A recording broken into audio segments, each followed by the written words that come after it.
Hello everyone. सो हिंदी का grammar class है आज का सेशन का में हम आपको हिंदी का ग्रामर सेशन के बारे में बताएंगे। व्याकरण जो आपका क्लास 10 का हिंदी व्याकरण के रूप में आता है, ठीक है। उससे पहले देखिए आपका तैयारी अभी तक पद और गद के में हम उतना नहीं जाएंगे। नॉर्मली गद और पद से रिलेटेड जो टॉपिक्स है वो टॉपिक ऑलरेडी आप लोग किए होंगे, एकांकी से किए होंगे, कथा संचयन से किए होंगे। आज हम सिर्फ और सिर्फ बात करेंगे व्याकरण के ऊपर। व्याकरण में जाने से पहले हम आपको थोड़ा पैटर्न में बता दे रहे, जो आपका वेस्ट बंगाल बोर्ड क्लास 10 का आपका हिंदी का पेपर किस तरीके से सेट होगा वो थोड़ा तरीके से देख लेंगे आप लोग। तो सबसे पहले इसको 7 तरह से, माफ करिएगा 8 तरह से इसको क्वेश्चन में बांटा जा रहा है। सो सबसे पहले रहेगा एमसीक्यू। एमसीक्यू आपको 17 तो देखने को मिलेगा। 17 एमसीक्यू मतलब 17 मार्क्स का एमसीक्यू आपको देखने को मिलेगा। उसके बाद नंबर 2 में एसएक्यू मतलब आपका one word answer, one word answer आपको देखने को मिलेगा 19 गो क्वेश्चन यहाँ आपको करने को मिलेगा। 19 गो के बाद में आप 3 नंबर में आएंगे तो 3 नंबर में आपको 3 इंटू 2 मतलब 6 मार्क्स का क्वेश्चन मिलेगा। 3 इंटू 2 2 ग्रुप रहेगा और 6 मार्क्स का क्वेश्चन यहाँ आपको करने को मिलेगा। उसके बाद 4 नंबर में जब आप आ जाएंगे तो 4 नंबर में आपको 5 प्लस 5 प्लस 5 प्लस 4 का ग्रुप यानी 19 नंबर का ग्रुप मिलेगा। और इस 19 नंबर में 4 गो खंड रहेंगे, हर खंड में 2 क्वेश्चन दिया रहेगा, आपको कोई एक करना है। ये 5 5 5 ये 15 मार्क्स आपका साहित्य संचयन बुक से रहेगा और ये 4 मार्क्स साहित्य संचयन का एकांकी से रहेगा। फिर से बोल दे रहे, ये 4 मार्क्स में कोई एकांकी से 2 क्वेश्चन दिया रहेगा, आपको एक करना है। 5 नंबर में आप आ जाएंगे आप तो उसके बाद आपको देखने को मिलेगा कथा संचयन बुक, जिसमें आपका 3 चैप्टर है। 3 चैप्टर में तीसरी कसम, जांच अभी जारी है और कर्मनाशा की हार। इसमें हम बोलेंगे आपको कि कोई दो तो बढ़िया से कर लीजिए। तो सब ये आपका रहेगा 5 इंटू 2 10 मार्क्स का क्वेश्चन रहेगा। ये आपका टोटली कथा संचयन बुक से रहेगा। कौन सा बुक से रहेगा? कथा संचयन बुक से रहेगा। उसके बाद 6 नंबर में आप आ जाएंगे, यहाँ आपको निबंध देखने को मिलेगा। क्या देखने को मिलेगा? निबंध देखने को मिलेगा। 10 मार्क्स, कोई 4 ठो रहेगा, 4 में से कोई एक करना पड़ेगा आपको, 10 मार्क्स का रहेगा ये, ठीक है। उसके बाद अगला में रहेगा अनुवाद रहेगा। अनुवाद आपका रहेगा, इंग्लिश में दिया होगा, उसको हिंदी में करना होगा। अनुवाद आपका 4 मार्क्स का रहेगा। कितना मार्क्स का रहेगा? 4 मार्क्स का रहेगा।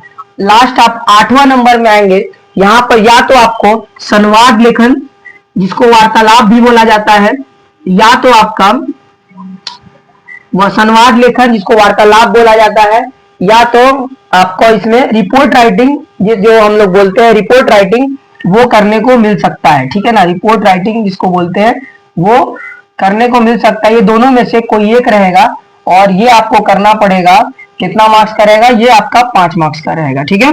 तो 5 मार्क्स यानी मिला जुला के देखिए 17 19 10 10 4 और 5 ये 90 मार्क्स, ये 90 मार्क्स, ये 90, टोटल 90 मार्क्स का रहेगा, ठीक है। देख लीजिए ये पूरा पैटर्न आपका एग्जाम में आपको देखने को मिलेगा, ठीक है। देख लीजिए,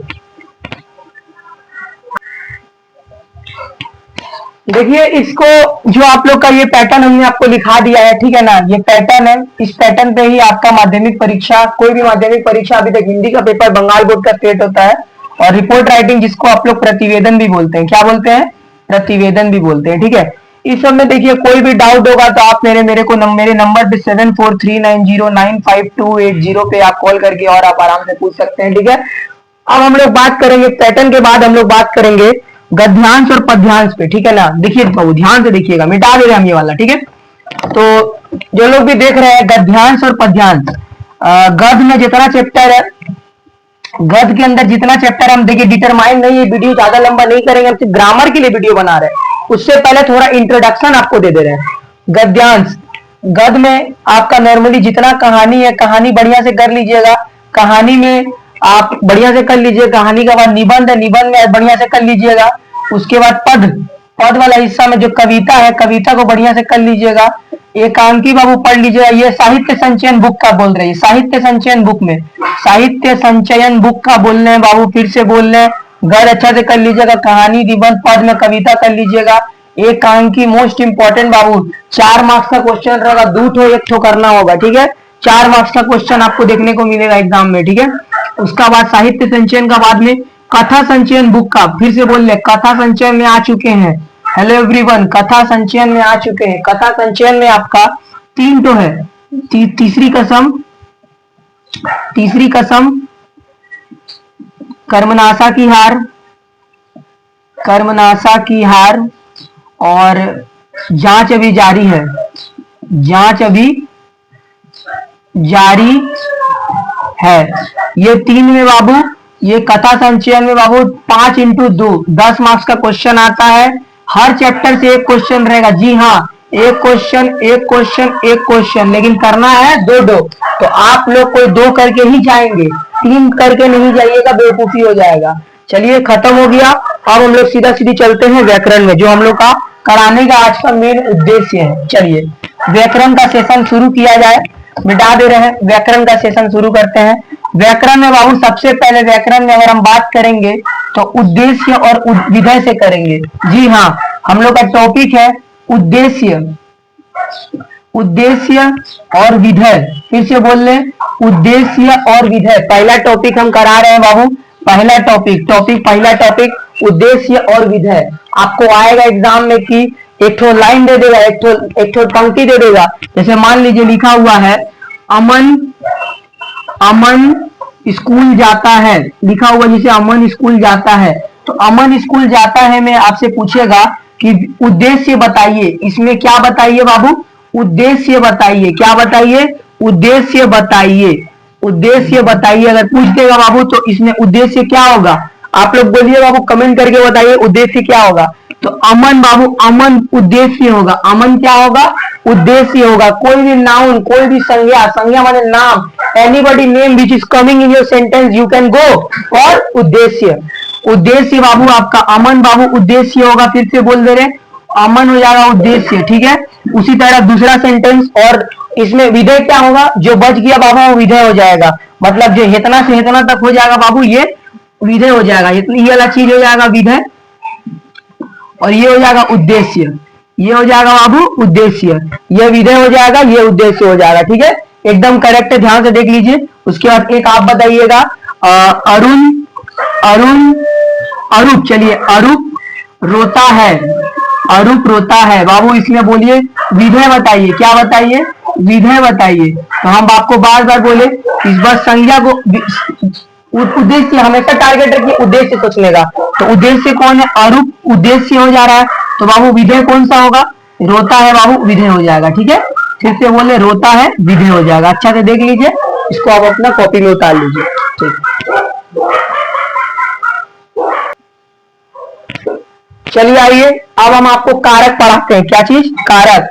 ये टॉपिक आई थिंक बढ़िया से हो गया। आइए अब कारक पढ़ाते हैं आपको। कारक, आइए कारक। कारक बाबू इंपॉर्टेंट टॉपिक है हम लोग का बंगाल बोर्ड का, ठीक है। चलिए कारक, आइए। कारक में बाबू इसका परिभाषा आप कहीं से भी जहां से पढ़े कोई दिक्कत का बात नहीं है। कारक में पहले हम लोग इसका विभक्ति चिन्ह के बारे में पढ़ लेते हैं। आइए, कारक और इसका विभक्ति चिन्ह, कारक और इसका विभक्ति चिन्ह, ठीक है। मोस्ट इंपॉर्टेंट है, अगर ये आपको याद है तो आप कुछ भी कर सकते हैं एग्जामिनेशन हॉल में। पहले बोल दे रहे कारक और उसका विभक्ति चिन्ह, अगर ये आपको पता है कितना तो कारक होता है, वो देखते जाइए। कर्ता कारक,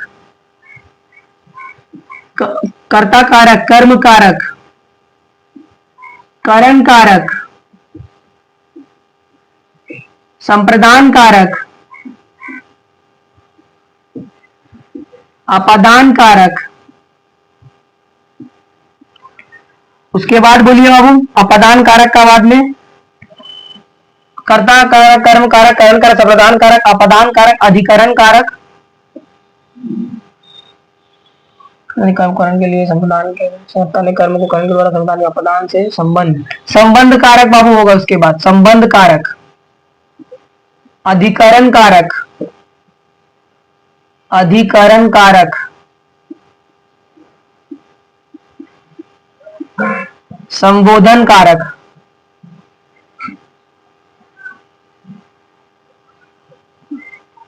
संबोधन, संबोधन कारक, ठीक है। कर्ता कारक, कर्म कारक, करण कारक, संप्रदान कारक के बाबू 8 भेद है। कितने भेद है?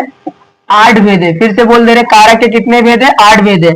इसका विभक्ति चिन्ह देखिए, कर्ता ने, एकदम गाना वाना के याद कर लीजिए, कोई दिक्कत का बात नहीं आएगा। देखिए, कर्ता ने कर्म को करण के द्वारा संप्रदान के लिए अपदान से संबंध का के की रा रे री, संबंध का के की रा रे री अधिकरण में पर संबोधन है। अरे अब ये एक्सक्लेमेशन मार्क बहुत इंपॉर्टेंट है। अरे अहो और जी, ये हो जा रहा है आपका एकदम एक्सक्लेमेशन मार्क। ठीक है, कारक बाबू खत्म। कारक कितने भेदे? कारक के 8 भेदे। ठीक है, आइए सबका परिभाषा हम एक बार ओरली बोल दे रहे हैं, आप लोग लिख लीजिएगा। ठीक है, चलिए, कारक किसे कहते हैं? देखिए, कारक बाबू किसे कहते हैं, तो ध्यान से सुनिएगा। कारक का हम आपको डेफिनेशन पढ़ के बता दे रहे हैं। किसी भी वाक्य में प्रयुक्त संज्ञा तथा सर्वनाम का क्रिया तथा अन्य शब्दों के साथ उनका संबंध प्रकट करता है, उसे कारक कहते हैं। ठीक है, अगला, इसका क्वेश्चन किस तरह से देगा? देखिए, कारक का दे देगा, जैसे कर्ता कारक किसे कहते हैं, क्वेश्चन आ सकता है। बोल देगा कर्म कारक का विभक्ति चिन्ह बताओ। ठीक है, या तो एग्जांपल में दे सकता है कि कोई एक तो सेंटेंस दे देगा, जैसे सेंटेंस मान लो, सेंटेंस दे देगा, सेंटेंस दे देगा कि अरुण ने खाना खाया। जैसे दे देगा अरुण ने खाना खाया, तो अरुण ने खाना खाया में बोल देगा कि कारक बताइए और कौन सा कारक ये बताइए, तो चिन्हित कीजिए। तो बाबू अरुण ने हो जाएगा, आप अंडरलाइन कर देंगे। और कौन सा कारक है बाबू, तो कर्ता कारक है, लिख देंगे ये कर्ता कारक है। कौन सा कारक है? कर्ता कारक है। ऐसे क्वेश्चन आ सकता है कि विभक्ति चिन्ह बताइए और कौन सा कारक है ये बताइए, इस तरह से क्वेश्चन आएगा। लेकिन तो पढ़ का होता है कर्ता कारक किसे करता है? कर्ता का मतलब होता है ना करने वाला, याद रखिएगा। कर्ता का मतलब होता है करने वाला, याद रखिएगा। वाक्य का वह पद जो क्रिया को संपादित कर रहा है उसे कर्ता कारक कहते हैं। ठीक है, उदाहरण बोलना ना पड़े, उदाहरण आप लोग खुद बना लीजिए। उदाहरण आएगा एकदम बाबू विभक्ति चिन्ह से बताएंगे। कर्ता कारक का उदाहरण लीजिए, ले मजा। तो कर्ता कारक का क्या होगा एग्जाम्पल? कुछ भी एक तो बनाइए अपना मन से, बस बीच में क्या लेकर आ जाइए? ने लेकर आ जाइए, काम खत्म हो गया। अगला देखिए, कर्ता कारक हो गया कर्म कारक। वाक्य में क्रिया का फल जिस शब्द पर पड़ता है उसे कर्म कारक कहते हैं। उदाहरण क्या बनाएंगे बाबू? उदाहरण बनाएंगे कि राहुल को भूख लगा, तो को में बाबू अंडरलाइन कर दीजिएगा, हो गया काम खत्म। उसके बाद कर्म कारक खत्म हो गया। करण कारक बाबू, तो कर्ता जिस साधन के द्वारा क्रिया संपन्न करता है, जिस साधन के द्वारा क्रिया संपन्न करता है उसे कर्ता करण कारक कहते हैं। संप्रदान का मतलब होता है क्या? संप्रदान का क्या मतलब होता है? तो संप्रदान का मतलब होता है कि वाक्य में यदि स्पष्ट हो गया हो कि किसी चीज को, संप्रदान का मतलब क्या होता है? संप्रदान का मतलब फिर से ध्यान से समझिए कि संप्रदान का क्रिया के लिए अगर कोई कार्य किया जा रहा है, क्या बाबू संप्रदान का मतलब? क्रिया के लिए अगर कोई कार्य करता है तो उसे संप्रदान कारक कहते हैं। उदाहरण बना लीजिएगा। अपदान का मतलब होता है अलग होना। क्या मतलब होता है बाबू? अलग होना। फिर से लिख दे रहे, अपदान का क्या मतलब होता है? अलग होना। तो अपदान का मतलब होता है कि वाक्य में क्रिया के एक वस्तु से दूसरे वस्तु के अलग होने का बोध होता है, उसे आपका अपदान कारक कहते हैं। खत्म। उसी का उल्टा बाबू संबंध कारक, कि वाक्य में क्रिया का एक वस्तु से दूसरे वस्तु में संबंध बताने वाले क्रिया को आपका संबंध कारक कहते हैं। खत्म हो गया।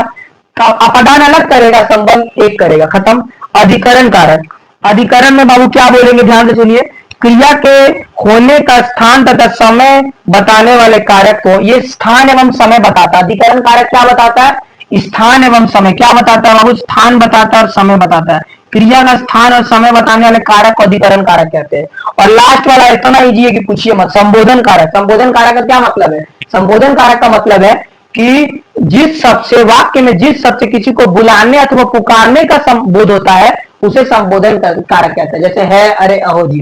जैसे हो गया अरे तुम इधर आओ, अरे तुम वहां जाओ, तो किसी को बुलाने एवं पुकारने का संबोधन होता है। अब वो कारक में इससे ज्यादा और कुछ आने का चांसेस नहीं है आपका एग्जाम में। अब इतना कर लेंगे। कारक का विभक्ति चिन्ह गाना की तरह याद कर लीजिए। इसे जैसे हमको याद है, कर्ता ने कर्म को करण के द्वारा संप्रदान के लिए अपदान से संबंध का के की रा रे री अधिकरण में पर संबोधन है, अरे अहो जी। एकदम ऐसे एकदम गुनगुना दीजिए, एकदम गाना की तरह याद कर लीजिए, काम खत्म हो जाएगा। ठीक है, तो इससे एकदम क्वेश्चन फिक्स है बाबू, 5 मार्क्स क्वेश्चन फिक्स है, एमसीक्यू एमसीक्यू मिला जुला के एकदम करिए। और बोले तो किस तरह से आएगा कि दे देगा, बोलेगा कि विभक्ति चिन्ह बताओ, और दे देगा, बोलेगा कौन सा विभक्ति चिन्ह है। हम लोग का नंबर 2 टॉपिक खत्म हो गया, कारक भी खत्म हो गया। आइए अब कारक के बाद हम लोग एक और मस्त टॉपिक पे चलते हैं, समाज पे चलते हैं। आइए समाज भी हम लोग का मस्त टॉपिक है। आइए कारक खत्म हो गया आइए कारक खत्म हो गया, अब समाज कर लेंगे। आइए समाज, समाज कर लेंगे। तो समाज में बाबू आइए, समाज किसे कहते हैं, सबसे पहला क्वेश्चन रहेगा। फिर से बोले आप लोग कहीं भी पढ़ ले, कोई दिक्कत का बात नहीं है, बस हम बस कुछ चीज को कंप्लीट कर देना चाहते हैं ताकि वो हेल्प होगा आपका एग्जाम में। एक से अधिक पद जब मिलकर एक पद बनते हैं, जी बाबू, एक से अधिक पद, एक से अधिक पद, या सीधा कहिए ना कि दो पदों के मेल को समास कहते हैं। उतना क्या बोलना, उतना क्या बोलना, दो पदों के मेल को, दो पदों के मेल को, दो पदों के मेल को समास कहते हैं बाबू, दो पदों के मेल को समास कहते हैं। इससे अच्छा आंसर हो नहीं सकता, ठीक है ना, दो पदों के मेल को समास कहते हैं। समाज बाबू, समाज के 6 भेद होते हैं। कितना भेद होते हैं, समाज के 6 भेद होते हैं, समाज के 6 भेद होते हैं। कौन कौन सा भेद होते हैं, ध्यान से सुनिएगा। समाज के 6 भेद होते हैं, कोई टेंशन नहीं है, 6 तो भेद हम आपको पूरा लिख के दिखाएंगे अभी। पहला नंबर हो गया बाबू तत्पुरुष समास। कौन सा समास, तत्पुरुष समास। अगर आपको दिख नहीं रहा तो मेरी बातों को तो आप सुन पा रहे हैं, तो आप थोड़ा उससे आप काम चला लीजिए। तत्पुरुष समास, कर्मधारय समास, कर्मधारय समास बाबू, कर्मधारय समास। अगला बोलिए बाबू 3 नंबर द्विगु समास। कौन सा समास, द्विगु समास। कौन सा समास, द्विगु समास। अगला बोलिए बाबू 4 नंबर बोलेंगे, 4 नंबर हो जाएगा बहुव्रीहि समास। कौन सा समास, बहुव्रीहि समास, बहुव्रीहि समास। कौन सा समास, बहुव्रीहि समास। अगला कौन सा है बाबू, 5 नंबर हो जा रहा हम लोग का द्विंद समास। कौन सा समास, द्विंद समास। कौन सा समास, द्विंद समास। फिर से बोल ले, द्विंद समास। और आखिरी वाला बाबू क्या हो जाएगा, आखिरी वाला हो जाएगा अव्ययभाव समास। कौन सा समास, अव्ययभाव समास, अव्ययभाव समास। सभी समास का आप डेफिनेशन जरूर से करके जाएंगे, और अगर आपको नहीं पता है तो हम आपको लिखवा दे रहे हैं डेफिनेशन, आप अपना कॉपी में लिख लीजिए, फटाफट निकालिए कॉपी, लिख लीजिए। तत्पुरुष समास, और तत्पुरुष समास किसे कहते हैं, सुनिएगा। तत्पुरुष समास जिस समास में प्रथम पद संज्ञा या विशेषण हो एवं दूसरा पद विशेष्य हो। प्रथम पद बाबू, तत्पुरुष समास का प्रथम पद, जिसका प्रथम पद संज्ञा या विशेषण हो, जिसका प्रथम पद संज्ञा या विशेषण हो, तथा दूसरा पद, तथा दूसरा पद विशेष्य हो, लिख दे रहा हूं विशेष्य, राइटिंग में नहीं समझ में, विशेष्य हो, उसके उसे उसे तत्पुरुष समास कहते हैं, उसे तत्पुरुष समास कहते हैं। अगला लिखिए बाबू तत्पुरुष समास।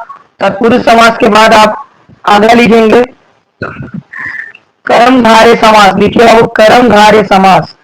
अगला लिखिए कर्मधारय समास। बोले कर्मधारय समास।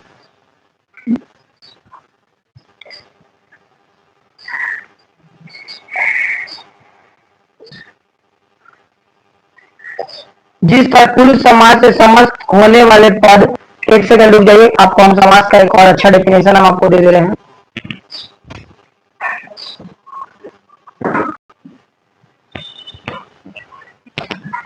देखिए और अच्छा हम परिभाषा आपके लिए लेकर आए हैं, तो परिभाषा और अच्छा परिभाषा आप कर लेंगे। तत्पुरुष समास शुरू से ठीक है, वो थोड़ा काट दीजिएगा, शुरू से देखिए। तत्पुरुष समास को हम बता रहे हैं, जिस समासिक पद का पूर्व पद गौण होता है। बाबू पूर्व पद क्या होता है, पूर्व पद गौण होता है। क्या होता है बाबू, गौण। देखिए गौण, जिस समास का, जिस समासिक पद का पूर्व पद गौण होता है एवं उत्तर पद प्रधान होता है, एवं बाबू उत्तर पद प्रधान होता है, पूर्व पद गौण होता है एवं उत्तर पद प्रधान होता है, उसे तत्पुरुष समास कहते हैं, उसे तत्पुरुष समास कहते हैं। हो गया। अब अगला बाबू, अगला कर्मधारय समास। अगला क्या, कर्मधारय समास। तो जिसका पूर्व तथा दो उत्तर पद दोनों, जिसका लिखिए लिखिए, जिसका पूर्व तथा उत्तर पद दोनों विशेष्य होता है, या लिखिए विशेषण, लिखिए लिखिए विशेषण विशेष्य होता है, जिसका पूर्व तथा उत्तर दोनों पद जिसका पूर्व तथा उत्तर दोनों पद विशेषण विशेष से होता है उसे कर्मधारय समास कहते हैं।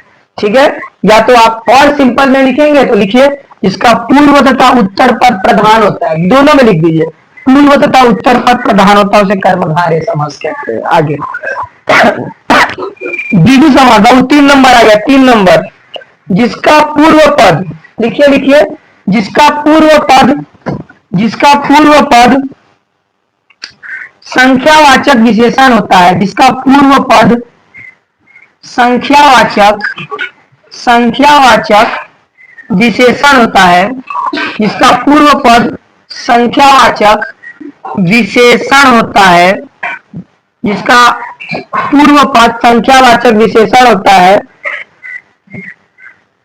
उसे द्विगु समास कहते हैं, उसे द्विगु समास कहते हैं। ठीक है, इसका एग्जांपल में ले लेंगे, जैसे एग्जांपल है नवग्रह। अच्छा, उसका एग्जांपल मूलों का एग्जांपल है बाबू, कर्मधारय का एग्जांपल लिखवा देंगे, एग्जांपल लिखा देंगे, टेंशन मत लीजिए, पहले हम डेफिनेशन लिखा दे रहे। बहुब्रीहि समास, बहुब्रीहि में आ जाइए। बहुब्रीहि समास का द्विंद समास नहीं बोले थे क्या, द्विंद समास। आइए हम लोग अगला टॉपिक 3 हो गया, बहुब्रीहि समास। ठीक है, हेडिंग डालिएगा बहुब्रीहि समास, हेडिंग डालिए, लिखेंगे बहुब्रीहि समास जिसका दोनों पद अप्रधान होता है, जिसका दोनों पद अप्रधान होता है। बहुब्रीहि समास जिसका दोनों पद अप्रधान होता है। बाबू दोनों पद क्या होता है बाबू, टोटल कितने पद होते हैं, 2 पद होता है, पूर्व पद उत्तर पद, दोनों पद अप्रधान होता है। क्या होता है, अप्रधान होता है, दोनों पद अप्रधान होता है, दोनों पद अप्रधान होता है। और समस्त पद के अर्थ के अतिरिक्त कोई सांकेतिक अर्थ प्रधान हो उसे बहुब्रीहि समास कहते हैं। एक बार फिर से पढ़ रहे हैं, जिस समास के दोनों पद अप्रधान हो और समस्त पद के अर्थ के अतिरिक्त कोई सांकेतिक अर्थ प्रधान हो उसे बहुब्रीहि समास कहते हैं। चलिए अगला आ जाएंगे आप द्विंद समास। क्या आ जाएंगे बाबू, द्विंद समास। चलिए बाबू द्विंद समास में लिखिएगा जिसके दोनों पद प्रधान हो। क्या बाबू लिखेंगे, जिसके दोनों पद प्रधान हो और एक दूसरे के विलोम हो, जिसके दोनों पद प्रधान हो। बाबू द्विंद समास में इसका लिखा है बाबू, ठीक है ना, जिसके दोनों पद लिखेंगे बाबू, जिसके दोनों पद प्रधान हो। क्या हो, प्रधान हो, जिसके दोनों पद प्रधान हो उसे द्विंद समास कहता है। ठीक है, और अव्ययभाव लास्ट एकदम लास्ट आ जाएगा, अव्ययभाव समास लास्ट एकदम आ जाएगा, अव्ययभाव समास।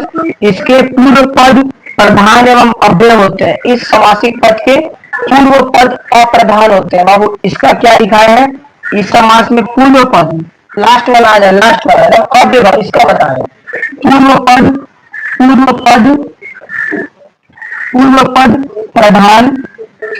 पद प्रधान एवं अव्ययभाव हो। क्या हो, अव्यय हो उसे अव्ययभाव समास कहते हैं, उसे अव्ययभाव समास कहते हैं। अगला आ जाइए बाबू, अब एग्जाम्पल लिखा दे रहे, आइए एक एग्जाम्पल लिखा दे रहे। ठीक है, एग्जाम्पल देख लेंगे बाबू, थोड़ा सा आराम से, कोई टेंशन का बात नहीं है, एग्जाम्पल में सब क्लियर हो जाएगा, कोई टेंशन नहीं है, एग्जाम्पल में सब क्लियर हो जाएगा। तो अव्ययभाव समास में क्या लिखेंगे बाबू, आजीवन, इसका आपको विग्रह भी लिखा दे। आजीवन का बाबू क्या होगा, जीवन भर। क्या होगा बाबू, आजीवन का जीवन भर। ठीक है, हम आपको ये भी दिखा दे रहे, कोई टेंशन नहीं है। यथाक्रम बाबू क्या लिखा है, यथाक्रम का मतलब क्या होता है, यथाक्रम का मतलब होता है आपका क्रम के अनुसार। क्या होता है, क्रम के अनुसार। अगर बाबू कोई भी टेंशन होगा, कुछ भी नहीं समझ में आएगा, आप वीडियो कभी भी देख रहे हैं, कोई भी टेंशन आएगा हमको आप इधर देखिए, हम फोन नंबर लिख दे रहे हैं, आप हमको आराम से कॉल करके पूछेंगे 7439095280। ठीक है, सूरज सर भी है, चलिए सूरज सर ये हमारा नंबर है, कोई भी दिक्कत होगा उधर उस नंबर में आप हमको कॉल कर लेंगे, आराम से आप मेरे को इसमें आप पूछ सकते हैं। अगला देखिए, अगला दशानंद बाबू, द्विंद समास नहीं है, ये बहुब्रीहि समास है। बाबू बहुब्रीहि में क्या लिखेंगे, थोड़ा सा हम कॉलम बना दे बाबू, कोई टेंशन का बात नहीं है, थोड़ा कॉलम बना दे। अच्छा एक एक तो करके लिखा दे, चलिए एक एक तो करके लिखा दे रहे। कोई टेंशन नहीं है, वो एक एक करके लिखा दे रहे, पब्लिक डिमांड है, एक एक करके। अच्छा, अव्यभाव का लिखा दिए, ठीक है ना, अव्यभाव का लिखा दिए, उसका बाद हम एक एक करके लिखा दे रहे, ठीक है। तो हम लाइन से लिखा दे क्या, लाइन से लिखा दे, तत्पुरुष समास शुरुआत से लिखा दे क्या, चलिए ठीक है, लाइन से लिखा दे रहे, और उदाहरण हम लाइन से लिखा दे रहे, चलिए। तत्पुरुष का, तत्पुरुष समास का, ठीक है, लिखाएंगे मिटा देंगे, तत्पुरुष समास का, ठीक है। देखिए तत्पुरुष समास का, तत्पुरुष समास का वो क्या लिख सकते हैं, युद्ध क्षेत्र, एक एक तो करके लिखा रहे, कोई टेंशन का बात नहीं है, आराम से लिख लीजिएगा। युद्ध क्षेत्र क्या लिखेंगे, युद्ध क्षेत्र, इसका हम विग्रह भी लिखा दे रहे, युद्ध क्षेत्र का क्या लिखेंगे, युद्ध का क्षेत्र, क्या लिखेंगे, युद्ध का क्षेत्र, युद्ध क्षेत्र का लिखेंगे, युद्ध का क्षेत्र, ठीक है। एक एक तो करके फटाफट लिखिएगा, युद्ध क्षेत्र हो गया वो, ठीक है। उसके बाद क्या होगा, इसका रसोई घर, रसोई घर बाबू, रसोई घर, समाज विग्रह भी होगा, आदि होगा, तुरंत होगा। रसोई घर मतलब क्या होता है, रसोई के लिए घर, रसोई के लिए घर हो गया बाबू। तत्पुरुष समास डन, दो तो कर लेंगे, तत्पुरुष हो गया, मिटा दे रहे, तत्पुरुष डन। तत्पुरुष का बाद क्या होगा, तत्पुरुष के बाद, तत्पुरुष के बाद क्या होगा, तत्पुरुष के बाद होगा कर्मधारय, तत्पुरुष के बाद क्या होगा, कर्मधारय। आइए कर्मधारय में क्या लिखेंगे, कर्मधारय में लिखेंगे चंद्रमुख बाबू, कर्मधारय, कर्मधारय का लिखा रहे बाबू, कर्मधारय, कोई टेंशन नहीं है, कर्मधारय। पहला चंद्रमुख, चंद्रमुख बाबू, चंद्रमुख, चंद्रमुख का क्या होगा, बोलिए थोड़ा, चंद्रमुख का, चंद्र जैसा मुख, बोलिए ना, चंद्र जैसा मुख, चंद्र जैसा मुख, चंद्र जैसा मुख। और हम रीड कर दे रहे, थोड़ा सुन लीजिएगा, रीड कर दे रहे हम, ठीक है। देहलता, दे रूपी लता, ठीक। नील कमल बाबू, नील कमल, कर्मधारय समास में नील कमल, नील कमल, नील कमल का मतलब क्या होता है, नील कमल का मतलब होता है, नील कमल का मतलब होता है नीला कमल, क्या होता है, नीला कमल, नील कमल का मतलब क्या होता है, नीला कमल। और पढ़ लेंगे, कर्मधारय में और पढ़ा दे रहे आपको, चलिए। उसके बाद क्या लिखेंगे, कमल नयन, तो कमल के समान नयन, महान, महादेव, महादेव मतलब महान देव, पीतांबर, क्या होगा बाबू, एक ठोर बोलेंगे, पीतांबर, पीतांबर, क्या बोलेंगे, पीतांबर, पीतांबर का मतलब पीला अंबर, पीला अंबर, पीला अंबर किसमें जाएगा बाबू, कर्मधारय समास में जाएगा, पीला अंबर कहाँ जाएगा, यहाँ जाएगा, कर्मधारय में जाएगा, और कुछ नहीं। नरसिंह मतलब नरों में सिंह के समान, नरों में सिंह के समान, तो कर्मधारय हो गया बाबू, कोई टेंशन नहीं है, कर्मधारय हो गया, ठीक है। अब आइए द्विगु समास, कौन सा समास, द्विगु समास। अब आइए द्विगु समास का आपको एग्जांपल बताएंगे, द्विगु समास, द्विगु समास, द्विगु समास, द्विगु समास, बोलिए ना, द्विगु समास। अगला बोलेंगे द्विगु समास में, द्विगु समास में बाबू नौ ग्रह, क्या बोलेंगे, नौ ग्रह, नौ ग्रह में क्या आएगा, नौ ग्रह, नौ ग्रह, नौ ग्रह में क्या लिखेंगे, नौ ग्रहों के समूह, क्या लिखेंगे, नौ ग्रहों के समूह, नौ ग्रहों के समूह। उसके बाद 2 नंबर में बाबू नौ ग्रह, उसके बाद लिखेंगे नवरात्र, तो नवरात्र मतलब नौ रात्रों के समूह, ठीक। अठन्नी, 8 आनों के समूह। और बोलिए त्रिलोक, 3 लोकों के समाहर। दो पहर बाबू, दो पहर, दो पहर मतलब 2 पहरों के समाहर, 2 पहरों, 2 पहरों के समाहर, 2 पहरों के समाहर, 2 पहरों के समाहर। शताब्दी, 100 वर्षों का समूह, 100 वर्षों का समूह। द्विगु डन है बाबू, द्विगु डन है। बहुब्रीहि समास, कौन सा समास, बहुब्रीहि समास। आइए ना, कहाँ पे आइए, यहीं पे, बहुब्रीहि समास।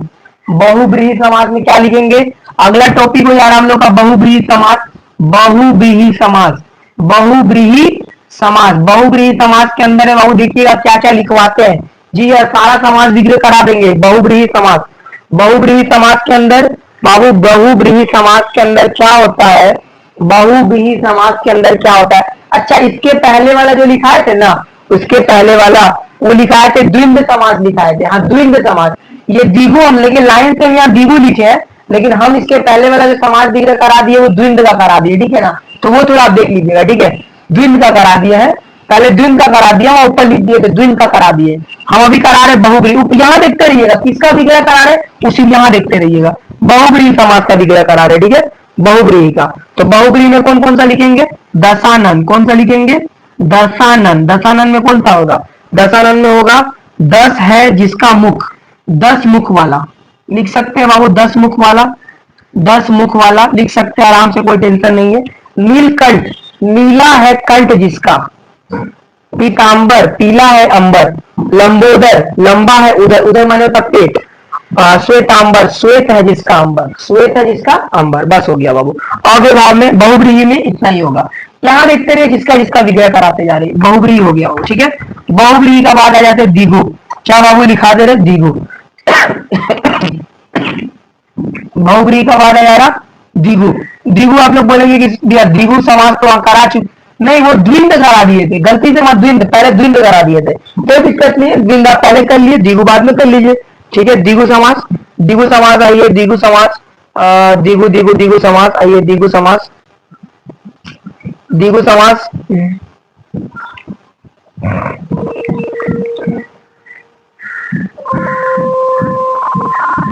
अच्छा द्विगु भी करा दिए थे क्या? द्विगु करा चुके हैं, अच्छा ठीक है ठीक है ठीक है, द्विगु करा चुके हैं, ठीक है। द्विगु करा दिए हैं, द्विंद, द्विंद नहीं कराया है, द्विंद नहीं कराया है ना, द्विंद समास नहीं कराया है बाबू, द्विंद समास नहीं कराया है।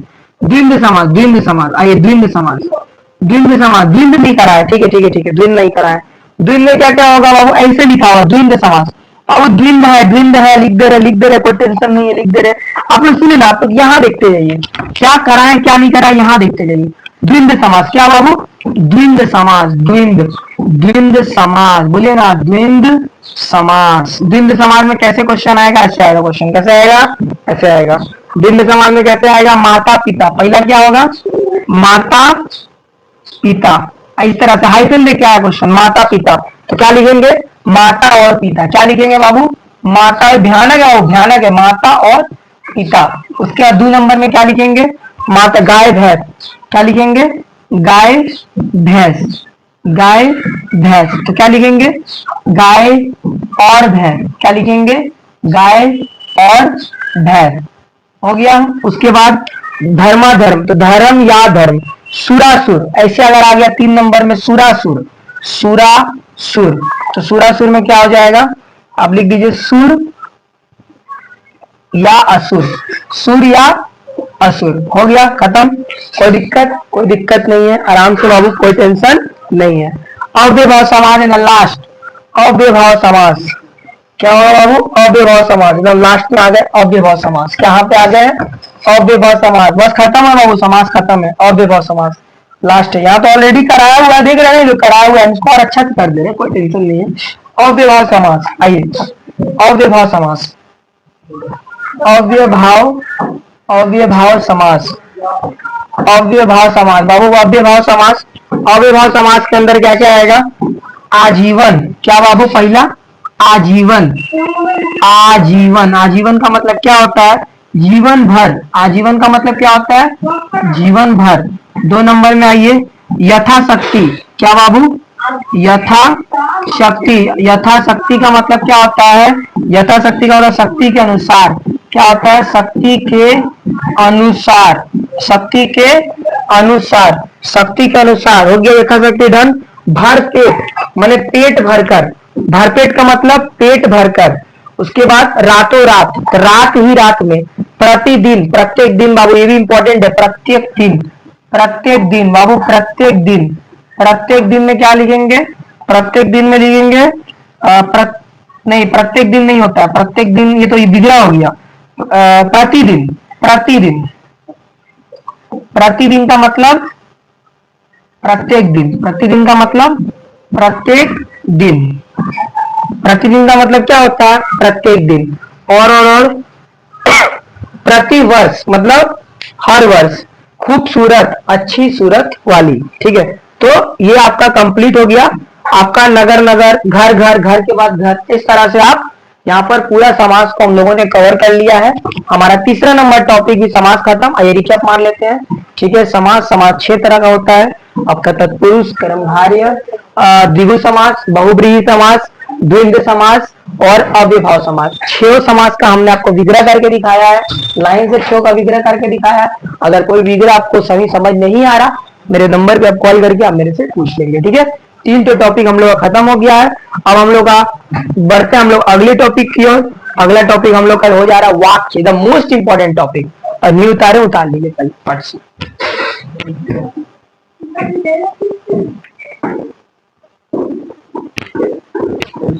आइए हम लोग अगला टॉपिक है वाक्य। वाक्य, ठीक है। तो पहले सबसे पहले आप लिख लेंगे कि वाक्य किसे कहते हैं। देखिए, वाक्य एक ऐसा सार्थक समूह है, फिर से बोल रहे हैं, वाक्य एक ऐसा सार्थक समूह है जिससे पूरी तरीके से अर्थ प्रकट हो उस लाइन का। तो लिखेंगे वाक्य ऐसा सार्थक शब्द समूह है जिसमें शब्द व्यवस्थित हो तथा उनसे पूर्ण रूप से आशय या अर्थ प्रकट हो रहा हो। जैसे राहुल खेलने जा रहा है। आप इस तरीके से वाक्य का परिभाषा बना सकते हैं। क्वेश्चन आता है कि वाक्य के अंग कितने होते हैं। बाबू, वाक्य के अंग कितने होते हैं। अंग, देखिए हम सब चीज बोल रहा हूं। वाक्य के अंग कितने होते हैं। वाक्य के दो अंग होते हैं। कितने अंग होते हैं। दो अंग होते हैं। पहला को बोलते हैं उद्देश्य। क्या बोलते हैं। जो पहले पढ़ा है ना आपको, उद्देश्य। वाक्य के दो अंग होते हैं, उद्देश्य और विधेय। वाक्य के दो अंग होते हैं, उद्देश्य और विधेय। जो शुरुआत में पढ़ा है वही वाक्य का ही टॉपिक है। उद्देश्य या विधेय। जैसे क्वेश्चन है, अमन खेलने जा रहा है।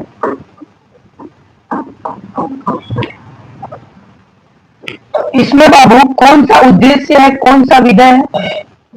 इसमें आप ही लोग बोलेंगे, इसमें ये उद्देश्य हो जा रहा है। ये क्या हो जा रहा है, उद्देश्य हो जा रहा है। और ये क्या हो जा रहा है, विधेय हो जा रहा है। क्या हो जा रहा है, विधेय हो जा रहा है। तो ये आपका हो गया उद्देश्य और ये आपका हो गया विधेय। आपका यहाँ पर कंप्लीट हो गया। अंग टॉपिक में और कुछ भी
चलिए आइए आपको हम बता दे रहे हैं कि ये वाला चीज को कंप्लीट कैसे करेंगे, ठीक है ना।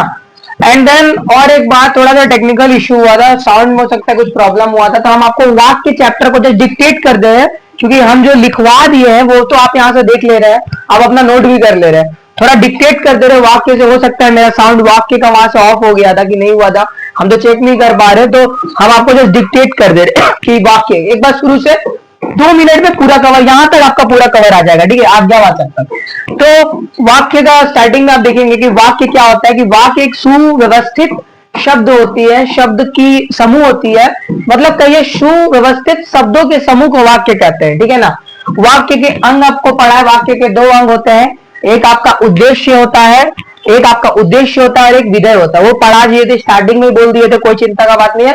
वाक्य के अंग था, वाक्य का अर्थ में रचना के आधार पर 3 होते हैं, अर्थ के आधार पर 8 होते हैं, ठीक है। तो रचना के आधार पर सरल वाक्य, एग्जाम्पल आपको देख ही रहे होंगे। सरल वाक्य किसे कहते हैं? सरल वाक्य जो सीधा वाक्य होता है, जो प्लेन वाक्य होता है, ठीक है, उसमें कोई भी कॉमा, कोई भी और, कोई भी फुल स्टॉप नहीं लगता है। मिश्र वाक्य क्या होता है, जिसमें मिश्र वाक्य में आपका क्या क्या होता है, आप अपना डेफिनेशन कहीं से भी पढ़ सकते हैं। एंड कोई भी डाउट होगा किसी भी टॉपिक में तो आप मेरे को फोन करिए, आराम से, कोई दिक्कत नहीं है, मैं आपको क्लियर कर दूंगा, ठीक है। तो मिश्र वाक्य परिभाषा आप थोड़ा लोग देख लीजिएगा अपना अपना जगह पे, जहां से आपको सुविधा मिले। उदाहरण आप ऑलरेडी लिख चुके हैं। मिश्र वाक्य, सरल वाक्य का उदाहरण सिंपल वे में, मिश्र वाक्य आपका जो बीच में कॉमा लग जाए, और संयुक्त वाक्य जो और लग जाए या लग जाए, ऐसे करके आप बना सकते हैं, ठीक है। अर्थ के आधार पर बाबू निधिवाचक वाक्य, निधिवाचक वाक्य का मतलब क्या होता है? निधिवाचक वाक्य का मतलब होता है कि जिस वाक्य में, इसका डेफिनेशन बता रहे, जिस वाक्य में किसी बात के होने का बोध होता है उसे निधिवाचक वाक्य कहते हैं। जैसे अमन स्कूल जा रहा है, निषेधवाचक वाक्य, जिस वाक्य में किसी बात के ना होने का बोध होता है उसे निषेधवाचक वाक्य कहते हैं। आज्ञावाचक वाक्य जो हम अभी आपको करा रहे हैं, आज्ञावाचक वाक्य में लिखेंगे कि जिस वाक्य में किसी प्रकार के आज्ञा का बोध होता है, जिस वाक्य में किसी प्रकार के आज्ञा का बोध होता है उसे आज्ञावाचक वाक्य कहते हैं। जैसे आपको क्या बोल सकते हैं आप, कुछ खाकर आओ, क्या लिख दिए? कुछ खाकर आओ, तो ये हो जा रहा है आपका आज्ञावाचक वाक्य, ठीक है। क्या हो जा रहा है? आज्ञावाचक वाक्य। फिर से बोल लें, थोड़ा टेक्निकली इश्यू हो गया था, साउंड प्रॉब्लम हो चुका था, इसीलिए थोड़ा सा वीडियो हो सकता है कि आपको क्वालिटी में, वीडियो का साउंड क्वालिटी में दिक्कत हो, लेकिन कोई टेंशन नहीं है। जिस भी परिभाषा में, जिस भी टॉपिक में आपको दिक्कत होगा फोन करिए, हम आपको बता देंगे, ठीक है, कोई दिक्कत का बात नहीं है। और हमने तो लिखा तो है, आपने नोट तो किया होगा, चलिए नोट किए, कोई दिक्कत नहीं है। आज्ञावाचक वाक्य डन। बाबू अगला बोलेंगे, अगला प्रश्नवाचक वाक्य, तो सिंपल है। प्रश्नवाचक वाक्य क्या है? सिंपल है, प्रश्नवाचक वाक्य। बाबू प्रश्नवाचक वाक्य, प्रश्नवाचक वाक्य मतलब क्या होता है? प्रश्नवाचक वाक्य का मतलब होता है कि जिस वाक्य में किसी प्रकार के प्रश्न का बोध होता है, जिस वाक्य में किसी प्रकार के प्रश्न का बोध होता है उसे प्रश्नवाचक वाक्य कहते हैं। जैसे आपका नाम क्या है, आपका नाम क्या है, ये हो जा रहा है आपका आज्ञावाचक वाक्य का एग्जाम्पल। आपका नाम क्या है? अगला अगला बाबू अगला बोलेंगे, 4 नंबर डन। और भी क्वेश्चन हो सकता है, जैसे तुम्हारा क्या नाम है, तुम कहाँ रहते हो? संदेहवाचक वाक्य। 5 नंबर बाबू संदेहवाचक वाक्य। क्या है बाबू? संदेहवाचक वाक्य। जिस वाक्य में किसी प्रकार के संदेह का बोध होता है उसे संदेहवाचक वाक्य कहते हैं। जिस प्रकार के वाक्य में किसी प्रकार के संदेह का बोध होता है उसे संदेहवाचक वाक्य कहते हैं। जैसे हो गया, उसने खा लिया होगा, संदेह है, शक है, उसने खा लिया होगा, उसने खा लिया होगा, उसने खा लिया होगा। अगला बाबू अगला बोलेंगे, 6 नंबर यही दिखा दे रहे। 6 नंबर क्या है? इच्छावाचक वाक्य। क्या है बाबू? इच्छावाचक वाक्य। क्या है? इच्छावाचक वाक्य। जिस वाक्य में इच्छा या आशीर्वाद या शुभकामना का बोध होता है, जिस वाक्य में इच्छा या आशीर्वाद या शुभकामना का बोध होता है उसे इच्छावाचक वाक्य कहते हैं। जैसे ईश्वर आपका भला करे, क्या लिखेंगे? ईश्वर आपका भला करे, ईश्वर आपका भला करे, ईश्वर आपका भला करे। क्या हो सकता है? जिस वाक्य में किसी इच्छा, आशीर्वाद या शुभकामना का बोध होता है उसे इच्छावाचक वाक्य कहते हैं। 7 नंबर बाबू संकेत। 7 नंबर संकेत, संकेतवाचक। जिस वाक्य में संकेत या शर्त का बोध होता है, जिस वाक्य में संकेत या शर्त का बोध होता है जैसे यदि तुम चलो तो मैं वहां आ जाऊंगा, संकेत दे रहा है तुमको, तो प्रेडिक्शन दे रहा है, ठीक है ना। तुमको उसके पिताजी राजी है तो काम बन जाएगा। उसके पिताजी उसके पिताजी उसके पिताजी राजी है, उसके पिताजी राजी है तो काम बन जाएगा, तो काम बन जाएगा, बन जाएगा। क्या लिखेंगे? उसके पिताजी राजी है तो काम बन जाएगा। हो गया बाबू। एंड द लास्ट नंबर विस्मयादिबोधक वाच्य। क्या लिखेंगे बाबू? विस्मयादिबोधक वाच्य। क्या? विस्मयादिबोधक। लास्ट नंबर 8 नंबर हो गया हम लोग का विस्मयादिवाचक।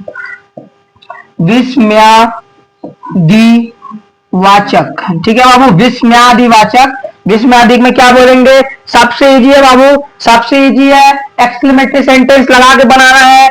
जीते रहो, दीर्घायु रहो। एग्जांपल है ये, जिस वाक्य में आश्चर्य, क्या? जिस वाक्य में आश्चर्य, दुख, हर्ष आदि भाव का बोध होता है, जिस वाक्य में आश्चर्य, दुख, हर्ष और आदि भाव का बोध होता है उसे विस्मयादिवाचक वाक्य कहते हैं। एग्जांपल, मैं लूट गया, मैं लूट गया। ये एक्सक्लेमेटरी मार्क, जिसमें एक्सक्लेमेटरी मार्क होगा बाबू विस्मयादिबोधक वाच्य।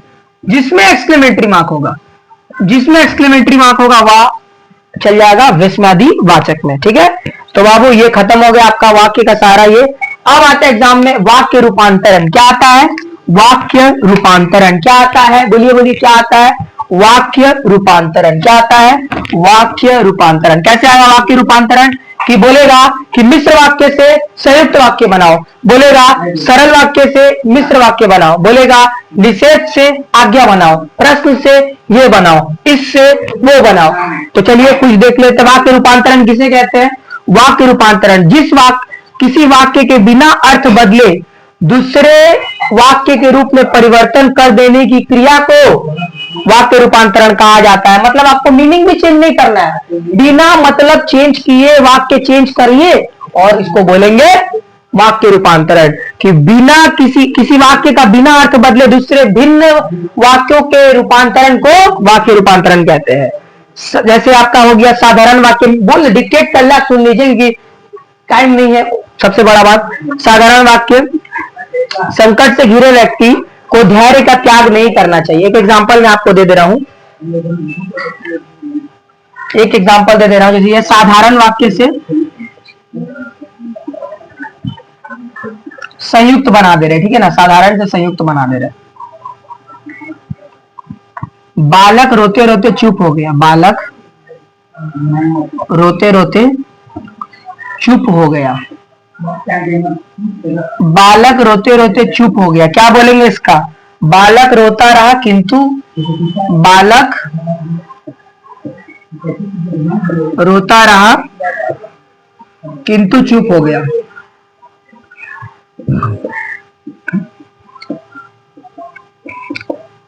ये हो गया इसका फॉर्म। ठीक है, ये इस तरह कहा सकता है। फिर आपको हम एक दिखा दे रहे हैं, ये हो गया ना। फिर हम एक आपको दिखा दे रहे हैं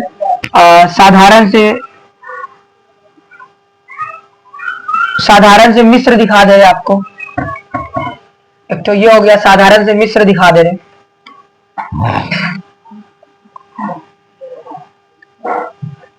साधारण से मिश्र दिखा दे रहे हैं, साधारण से मिश्र दिखा दे रहे हैं।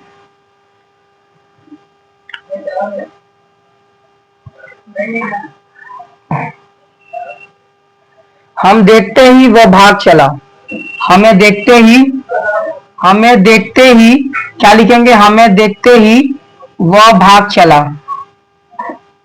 हमें देखते ही वह भाग चला। क्या लिखेंगे? तो इसका क्या लिखेंगे कि हमें देखते ही वो भाग चला। क्या लिखेंगे?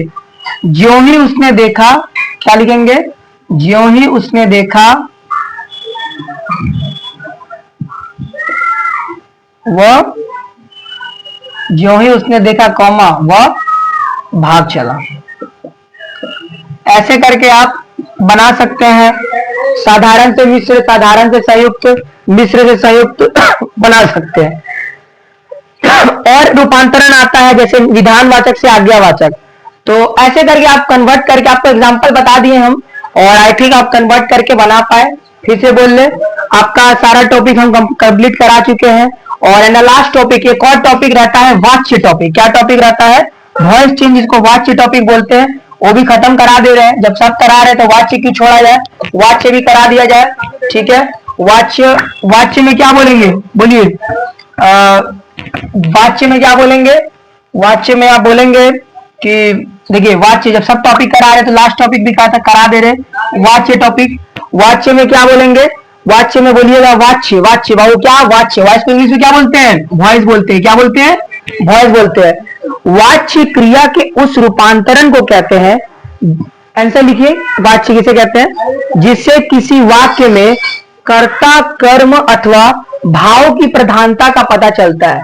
जिससे किसी वाक्य में, जिससे किसी वाक्य में, जिससे किसी वाक्य में, जिससे किसी वाक्य में कर्ता, कर्ता, कर्म या भाव की प्रधानता का पता चलता है। भाव की क्या बोलेंगे? जिससे किसी वाक्य में कर्ता, कर्म या भाव की प्रधानता, प्रधानता का पता चलता है, पता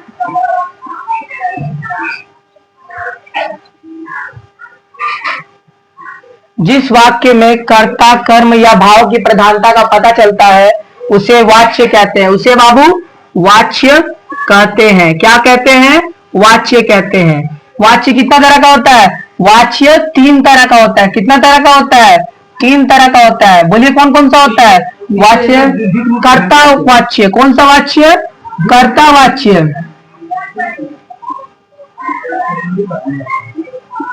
कर्म वाच्य, फिर भाववाच्य।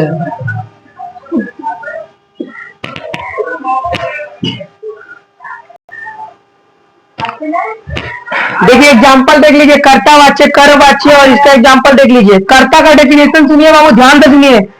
जिस वाक्य में, कर्ता का डेफिनेशन बोल रहे, जिस वाक्य में, वाक्य के जिस रूप से क्रिया के विधान या विषय का उद्देश्य होता है, क्रिया के विधान या उद्देश्य का बोध होता है। फिर से बोल रहे, क्रिया के जिस रूप से यह बोध होता है कि वाक्य में क्रिया के विधान या विषय का बोध होता है उसे कर्तावाच्य कहते हैं। जैसे सीता पत्र लिखती है, बाबू एग्जाम्पल बोल रहे, सीता पत्र लिखती है। क्या बोल रहे? सीता पत्र लिखती है। क्या लिखिए? सीता पत्र लिखती है। कर्म का क्या होगा बाबू? कर्म का बताइए। वाक्य के जिस रूप में कर्म की प्रधानता का पता चलता है, एकदम नीचे डेफिनेशन है, कर्ता में लिखिएगा। वाक्य के जिस रूप से कर्ता की प्रधानता का पता चलता है उसे कर्तावाच्य कहते हैं। कर्म में लिखिएगा, वाक्य के जिस रूप से कर्म की प्रधानता का पता चलता है उसे कर्मवाच्य कहते हैं। और भाव में लिखिएगा, वाक्य के जिस रूप से भाव की प्रधानता का पता चलता है उसे, बोलिए ना, उसे भाववाच्य कहते हैं। एग्जाम्पल लिखिए बाबू, एग्जाम्पल लिखिए, एग्जाम्पल लिखिए फटाफट। एग्जाम्पल, सीता से पत्र पढ़ी जाती है।